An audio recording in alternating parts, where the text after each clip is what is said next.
Subscribe for daily IELTS material.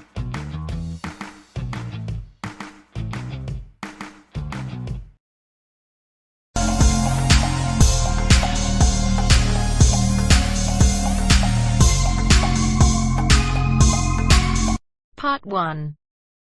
You are going to hear a conversation. First, you have some time to look at questions 1 to 7.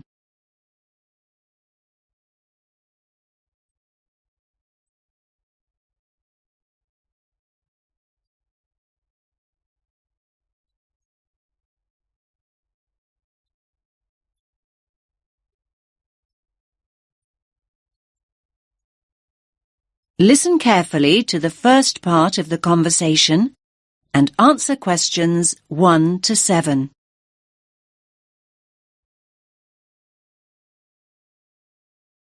Rita speaking. What should I do for you? Oh, hi. I'd like to order some stationery. Could I know your name? Jackson Paris. Right. Can I just confirm your account number and the name of your company, Jackson? Sure. The number is 692411. 692411. Right. And you're from Rainbow Computer? No, the company is Rainbow Communications. Oh, okay. I'll just fix that on the system. Communications. And what would you like to order, Jackson? Envelopes. We need a box of A4, that is, normal size envelopes. White, yellow or manila? We'll have the plain white, please, but the ones with the little windows. Okay, 1 box. A4, white. Just 1 box, was it? On second thoughts, make those 2 boxes. We go through heaps of envelopes. As a matter of interest, are they made from recycled paper? No, you can't get white recycled paper. The recycled ones are grey, and they're more expensive, actually. Right, we'll stick to white then. Something else, Jackson? Yes, we need some coloured photocopy paper. What colours do you have? We've got purple, light blue, blue, light green, whatever you want pretty much. There are 500 sheets on the pack. Let me see. We're going to need a lot of blue paper for our new price lists. So can you give us 10 packs, please? Make sure it's the light blue, though. 10 packs of the light blue. Anything else that we can help you with? Let me think. What else do we need? I'm sure there was something else. Pens, paper clips, fax paper, computer supplies, office furniture. Oh, yes. We need floppy disks. Do you have those nice coloured ones?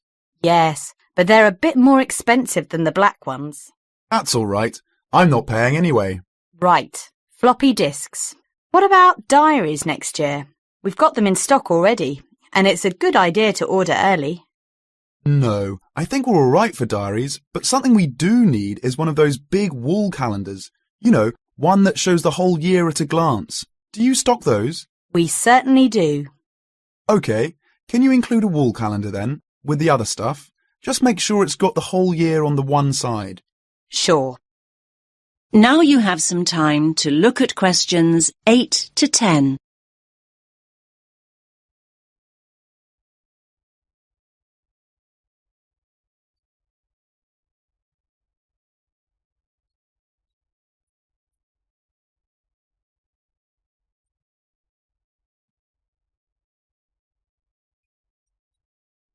Now listen to the next part of the conversation and answer questions 8 to 10.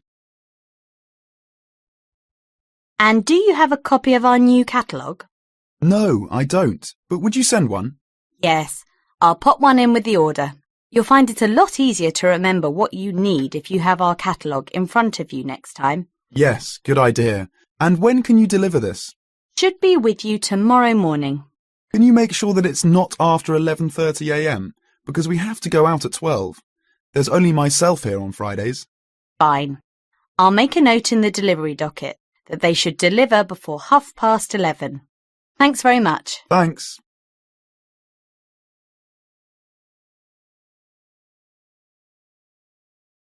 That is the end of part 1.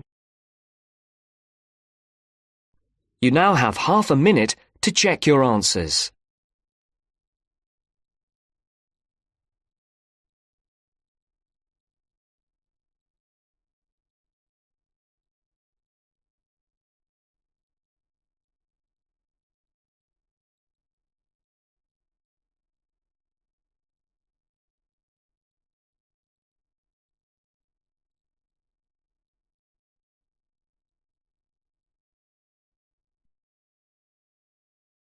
Now turns to Part 2. Part 2. You will hear a talk by a counsellor on plans for the development of an old industrial site. First, you have some time to look at questions 11 to 13.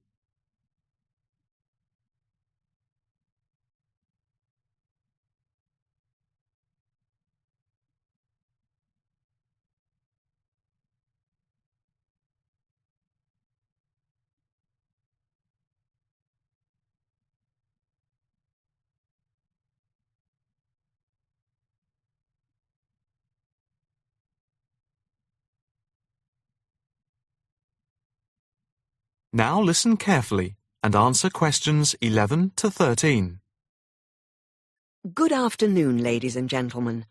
My name is Councillor Norma Boyd, and welcome to this exhibition about the development of the old paper mill factory and gasworks site, which has been lying unused for more than a decade. There has been pressure on the council to use the land to build a training centre and a small business park. However, we have been encouraged by local people to create an open area for the benefit of the community, providing much-needed space for recreation. And I now have pleasure in announcing that the plans for the creation of a park, to be called Park Royal, and for flats, have now been approved. I'm also pleased to announce that we have secured sponsorship from local organisations. More detailed plans of the developments are available from the council website, details of which are in your pack. In the meantime, I'd just like to take you through the plan here on the screen. Before you hear the rest of the talk, you have some time to look at questions 14 to 20.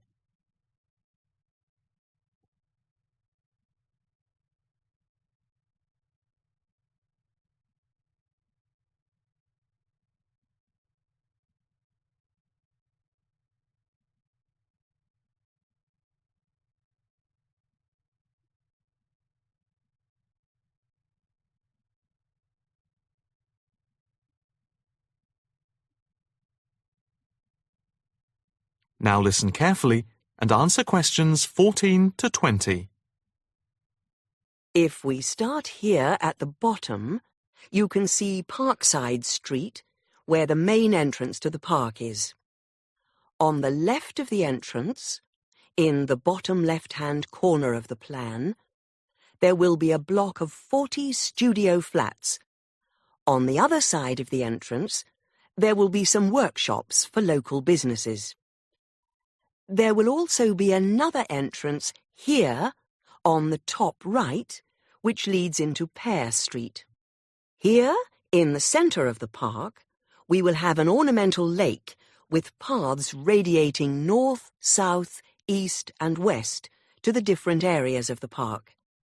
In the top right-hand corner, just by the Pear Street entrance, there will be a large sports area with 2 football pitches and 4 tennis and volleyball courts. Just here, beside the pitches, on the same side of the path, will be an outdoor swimming pool. Now, in the top left-hand corner, a walled flower garden is planned, with a rockery and a water feature, with walkways, seats, and lots of shady areas for the summer. Next to this, a sculpture garden is also planned. Now, let's see. Just here, below the walled garden, there will be a grassy amphitheatre with a permanent covered stage for open-air concerts. We hope that local schools and colleges will use this theatre to showcase student work. In the bottom left-hand corner of the plan, you can see that above the block of flats there will be a play area for children, and directly to the right of this, just near the main entrance, there will be a wild area. More trees will be planted here, and in the middle will be built an educational centre for use by local schools to encourage children to take care of the wildlife and look after the trees and plants. And finally, In the bottom right-hand corner of the park will be a cafe, opening on to Pear Street. And now for questions. If anyone would like to ask anything, I and my colleagues are only too happy to oblige. Yes, the lady in the front row, if I could have your... That is the end of part 2. You now have half a minute to check your answers.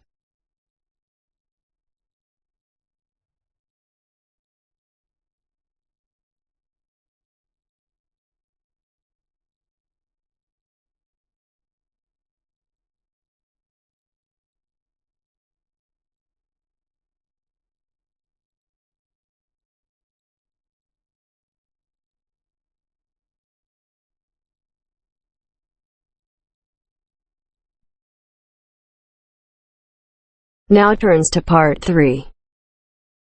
Part 3. First, you have some time to look at questions 21 to 26.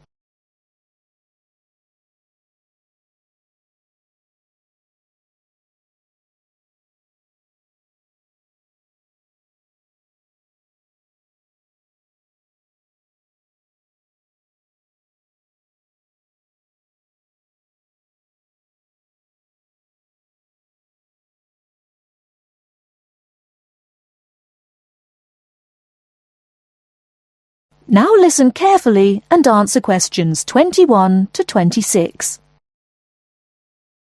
Hello, my name is Emiliano. I am a student here and I'd like to rent a house for 6 months. OK, well you've come to the right place. We specialise in short-term rental. First of all, I would like to get a few details from you. Can you give me your full name, please? Yes, it is Emiliano Nespla. And can you tell me your present address, please? Yes, it's 17 Middle Way, Penrose. I'm living with a homestay family at the moment. That's great. Now, do you have any identification with you? Oh, and we will need a reference from someone who knows you here. Maybe your homestay family. Yes, okay. Here's my passport and a card from my language school. My referees can be Mrs. Alice Thompson. She's my homestay mother and she wouldn't mind, I'm sure. You can contact her at the same address as me, of course. OK. If we need to contact you, should we leave a message with your homestay? No, you can speak to me directly. My cell phone number is 021 548 3534. Great. Now, do you have a bank account? You will need to pay your rent by direct debit. You know, it will come out of your account automatically every month. Okay, I don't have my bank account details with me now, but I can get them and bring them back later today. That's fine. Now, can you tell me what kind of house you are looking for? Do you want to rent by yourself? No, I'm looking for a 3-bedroom house. I want to rent with my 2 friends. I will bring them in to see you later today. OK. And what areas are you interested in renting in? Well, here's a map. Can you see my school? I don't have a car, so I need to take some kind of public transport to school and I don't want to travel for more than 30 minutes each way. Do you think you have anything which is suitable? Yes, we do. Here is a list of available properties. I'll highlight the ones that could be of interest to you. Look at the map and go and have a look at the houses with your friends. Do you have a friend with a car? Yes, I do. Good. So go and look outside the houses. It will give you an idea of what the area is like. But remember, don't go into the garden or knock on the door. If you want to go in and have a look, let me know and we can arrange an appointment. Okay. Can you give me an idea of price? Yes. If you look at the list, you can see the weekly rent written next to the house address. Oh yes, I can see it now. Do I need to pay anything else? Yes, you need to pay a deposit which you will get back when you move out, and you have to pay a non-refundable agent fee which is equivalent to 1 week's rent. You will have to pay your bills when they come in every month too, of course. Okay, well, thank you very much for your help. What time should I come back with my friends and my bank details? How about 2:30 this afternoon? That sounds good. Thank you for your help. I'll see you later. Thanks for coming in. Goodbye.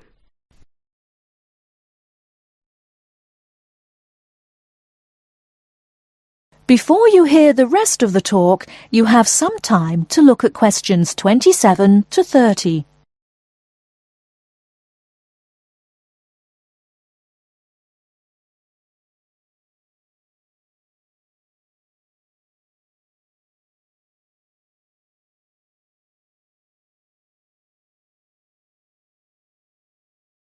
Now listen and answer questions 27 to 30.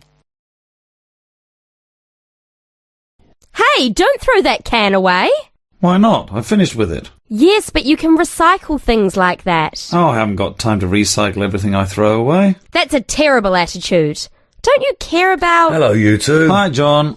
What are you arguing about? Oh, Sam says he doesn't have time to recycle. What do you think? Well, I agree that it can be difficult sometimes. Do you always recycle everything then, Mary? Yes, I think everyone should.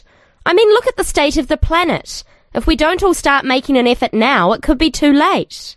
Well, one of the reasons I don't recycle as often as I should is that I don't really know where to go. There are no recycling facilities near me. Well, I know I said I haven't got time, but actually there is a bottle bank near the supermarket just up the road. So I suppose there are limited local facilities. So you can do your recycling outside the supermarket? Yes, but like I said, only limited. It's only a bottle bank. Well, I don't have a car, so it's very difficult for me, but I still do it. Sometimes a friend comes over and we take our recycling together, but not very often. So if your facilities are limited, then mine are very limited. Well, I suppose if you go to all that trouble, I might make more of an effort. Good. If it was up to me, I'd encourage more people to recycle. How? Well, how about some kind of incentive? A reward for anyone who makes an effort to recycle? That's a good idea. But if you think everyone should recycle, then why not penalise those who don't recycle instead of giving something to people that do? If there was a fine for anyone caught throwing recyclable materials in the rubbish, people would take more notice. Well, now you're going too far. Do you really want anyone going through your rubbish just to check if you're following the rules? No, I don't think fines are a good idea. Well, I think we should be doing something. Anyway, I have to go. I've got my social science class next. See you later. Yeah, see you later. Bye.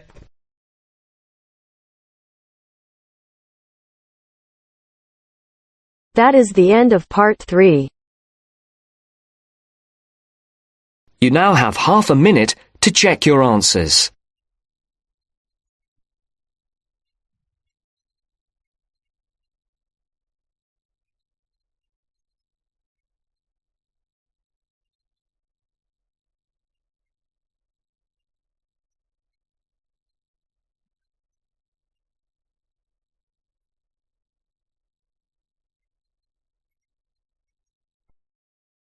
Now turns to part 4. Part 4. You will hear a talk about developments in public transport in large cities. First, you have some time to look at questions 31 to 40.